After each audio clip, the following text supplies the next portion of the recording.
नमस्कार दर्शकों, स्वागत है आप सभी का आपके अपने चैनल पर। मैं रत्नेश पांडे। देखिए, टीआरई 4 को लेकर लगातार हम आप सभी दर्शकों के बीच अपडेट दे रहे हैं कि टीआरई 4 पर क्या आने वाला है। जब से शिक्षा मंत्री ने ये बात कही है तब से लेकर अब तक छात्रों के मन में कई प्रश्न हैं कि भाई टीआरई 4 आएगा कि नहीं आएगा। इस बीच डोमिसाइल का एक बहुत बड़ा मुद्दा जो है वो उठ गया था कि क्या होगा टीआरई 4 में। चलिए, सौरभ झा सर हमारे साथ मौजूद है, टीसीएस एडुसर्व के संस्थापक हैं। बातचीत करते हैं सर। टीआरई 4 को लेकर के भी आपसे जब लगातार बातचीत हुई थी तो आपने कहा कि हो सकता है कि आएगा। अब क्या सर अपडेट आ रहा है? टीआरई 4 को लेकर के मार्केट में ऐसा परसेप्शन बन गया है कि बच्चों के बीच पॉजिटिविटी से ज्यादा निगेटिविटी फैल चुकी है। अच्छा। गवर्नमेंट की तरफ से इतने सारे डेट, कभी डेट दे देना, फिर उस डेट पे जब कभी उनके एजेंडा पे मोहर लगते हैं तो उसमें कहीं चर्चा तक नहीं होना, तो बच्चों के बीच वो निगेटिव जा रहा है। बाकी अभी आपने जैसा बोला कि टीआरई 4 का पहले उन्होंने बोला शिक्षा मंत्री सुनील कुमार जी ने कि 10 अगस्त तक परीक्षा ले ली जाएगी। अभी की जो परिस्थिति दिख रही है उसमें 10 अगस्त के 10 सितंबर को भी परीक्षा संभव नहीं है, क्योंकि बीपीएससी को इस बीच में जितने भी एग्जाम कंडक्ट करने उसके उन्होंने एक कैलेंडर जारी कर दिया। उसमें कहीं भी टीआरई का नाम नहीं है, जिसमें 10 सितंबर को बीपीएससी 71वीं की परीक्षा तक का नाम है, हालांकि टीआरई 4 का कहीं भी जिक्र भी नहीं है।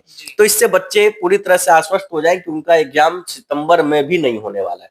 जैसी स्थिति बन के आ रही है सामने, उसमें हमें यह लग रहा है कि या तो चुनाव के नजदीक या फिर चुनाव के बाद टीआरई 4 को शिफ्ट किया जा रहा है, जो कि बच्चों के ये हित में नहीं है, क्योंकि चुनाव के बाद क्या होगा नहीं होगा इसके बारे में कोई नहीं जानता है। जी, जी, जी। चुनाव के बाद मतलब परिस्थितियां जो है, मुझे ऐसा लगता है कि सर चुनाव में, विधानसभा चुनाव से पहले ही हो सकता है कि शायद कुछ वैकेंसी निकाली जाए और इस चुनाव में युवाओं को, बेरोजगार युवाओं को नौकरी भी दी जा रही है। कई विभागों में बहाली ताबड़तोड़ निकाली जा रही है, खासतौर पे बीपीएससी में हमने देखा है। तो क्या बीपीएससी टीआरई पर भी कुछ ऐसा फैसला होगा? क्या कैलेंडर में बदलाव बीपीएससी करेगा? कैलेंडर में तो तब बदलाव करेगा जब पहले एस्टेट एग्जाम कंडक्ट हो, क्योंकि सबसे पहला है कि बीपीएससी टीआरई 4 होने से पहले एस्टेट होना है। जी। तो अभी एस्टेट का नोटिफिकेशन की बात चल रही है कि जुलाई में आएगा, तो एस्टेट आएगा, फिर एस्टेट का एग्जाम अगस्त में होगा, फिर उसका अगस्त में यदि रिजल्ट आता है एस्टेट का तो फिर आप अगस्त से सितंबर तक फॉर्म भरवाते हैं, तो जरूर कहीं ना कहीं आपको अक्टूबर नवंबर हो जाएगा। तो अब वो उस टाइम एग्जाम लेती है या फिर एग्जाम करवा के फिर वो रिजल्ट नहीं देती है, ये चीजें सरकार के ऊपर डिपेंड करती है कि वो क्या डिसीजन ले रही है, उनके मन में क्या प्लाव पक रहा है। जबकि ये पूरी तरह से विद्यार्थियों के विरोध में जा रहा है चीज, क्योंकि टीआरई 4 का इंतजार जनवरी, फरवरी, मार्च, अप्रैल, मई, जून, ये छठा सातवां महीना बीत रहा है। बच्चों के जहन में बहुत ज्यादा अब इसको लेके सवाल उत्पन्न हो रहा है कि होगा या नहीं होगा।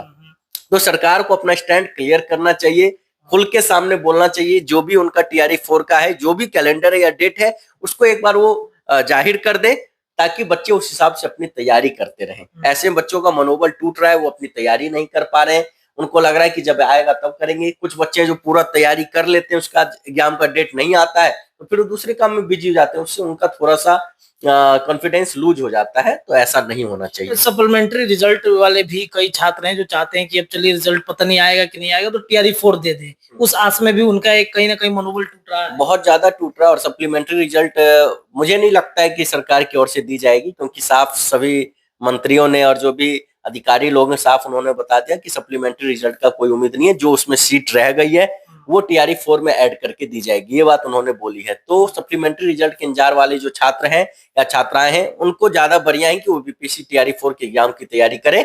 मेरी शुभकामनाएं उनके साथ रहेंगी कि टीआरई 4 में जरूर उनका सिलेक्शन होगा और वो टीचर के फॉर्म में अपने आप को वहां पे प्रस्तुत कर पाएंगे। सर एक अंतिम प्रश्न है, लाइब्रेरियन से लेकर कई ऐसी परीक्षाएं जिसमें डोमिसाइल जो है वो लागू किया गया है, बिहार के परीक्षा खासतौर पे टीआरई को लेकर के क्या लग रहा है सर डोमिसाइल? नहीं, अभी डोमिसाइल वाली बात पे बता देता हूँ मैं। परसों के न्यूज़पेपर में और कल के सवेरे के न्यूज़पेपर में था कि बिहार में जो 15,000 वैकेंसियां अभी दे रही हैं लाइब्रेरियन, क्लर्क और परिचारिका, उसमें डोमिसाइल लागू होगी। आज के पेपर में दिया है कि ये डोमिसाइल लागू नहीं होगी, इसमें बिहार से बाहर के भी विद्यार्थी फॉर्म भरेंगे, बस उन्हें आरक्षण नहीं दी जाएगी। तो ये तो कुछ क्लियर ही नहीं है कि आप डोमिसाइल लागू कर रहे हैं या नहीं कर रहे हैं, बच्चों को डार्क में रखने वाली बात है। साथ ही साथ टीआरई 4 के लिए भी बहुत ज्यादा आंदोलन चल रहा है, विद्यार्थियों भी आंदोलन कर रहे हैं, और मेरा सरकार से विनम्र निवेदन है, गुजारिश है कि बिहार में डोमिसाइल लागू करें, बिहार के विद्यार्थियों को इसमें पूरी तरह से मौका दिया जाए, क्योंकि बिहार एक ऐसा प्रदेश है जहां रोजगार का बहुत ज्यादा अभाव है। ऐसे में विद्यार्थियों को यदि हमारे रोजगार मिलता है तो हमारा प्रदेश भी उन्नति करेगा और हमारा प्रदेश भी एक अच्छा नाम कर पाएगा। चलिए सर, बहुत बहुत शुक्रिया बातचीत करने के लिए। तो दर्शकों, सौरभ सर हमारे साथ मौजूद थे, बातचीत हो रही थी बीपीएससी टीआरई 4 की बहाली और साथ ही साथ डोमिसाइल को लेकर के। आपकी क्या राय है? अपनी राय कमेंट सेक्शन में छोड़िए। जुड़े रहिए अपने चैनल के साथ, चैनल को सब्सक्राइब जरूर कीजिएगा। बहुत बहुत शुक्रिया।